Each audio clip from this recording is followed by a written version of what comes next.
ఒకసారి ఒక పార్టీ నడపటం ఒకసారి అనిపిస్తుంది, ఎట్లాగరా పార్టీ పెట్టేసి ఇక్కడ దాకా వచ్చాం అనిపిస్తుంది.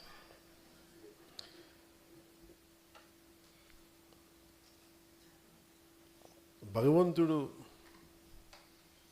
నా నుదుటిపైన రాసిన రాత అనుకుంటా.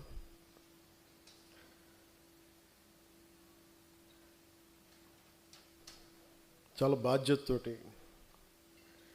ఏదో నాకు చాలాసార్లు చెప్తుంటాను, పదవుల గురించి కాదు వీటి గురించి కాదు, మరి పదవుల గురించి కాకపోతే నువ్వు ఎందుకు వచ్చావు అని మాట్లాడుతూ ఉంటారు కంటెంపరీ పొలిటికల్ లీడర్స్ అంతా. నేను ఒక ఓల్డ్ టైమర్ని,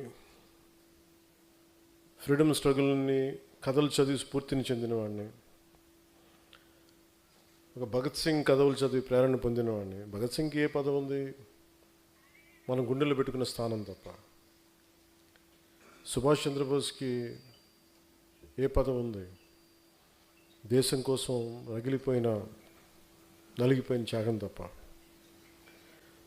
ఆ స్ఫూర్తితో వచ్చాను. దేనికి వచ్చి ఉంటానంటే, బేసిక్ సహజ వనరులు పాడైపోయి ఎవరు మాట్లాడరేంటి, నదులు కలుషితం అయిపోతున్నాయి, గాలి కలుషితం అయిపోతుంది, ఎవరు మాట్లాడరేంటి, మనం ఏం చేయాలి, ఈ బాధలు ఇలాంటివన్నీ కలిపి ఒక సగటు మనిషి ఇబ్బందులు పడుతూ ఉంటే మనం ఏం చేయలేమా, ఇలాంటివన్నీ తీసుకొచ్చినాయి. వాటికి పదవులు ఒక బాధ్యత తప్ప వాటిని నేను ఒక గోల్గా పెట్టుకొని రాలా. అలా అని చెప్పి నాకు పదవుల మీద అగౌరవమో లేదంటే తక్కువ చులకన భావం లేదు, నాకు చాలా గౌరవం ఆ పదవుల మీద.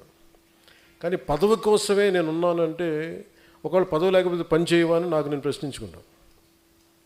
ఇదే హాల్లో 2019లో ఇదే మన నుడి మన నది ఇక్కడ ప్రారంభించాం.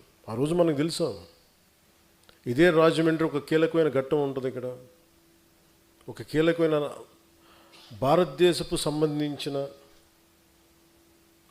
పాలిటిక్స్కి ఒక మూలస్తంభం ఇక్కడి నుంచి ఏర్పడుతుంది అని ఆ రోజు మనకే తెలియదు. అలాంటి రాజమండ్రి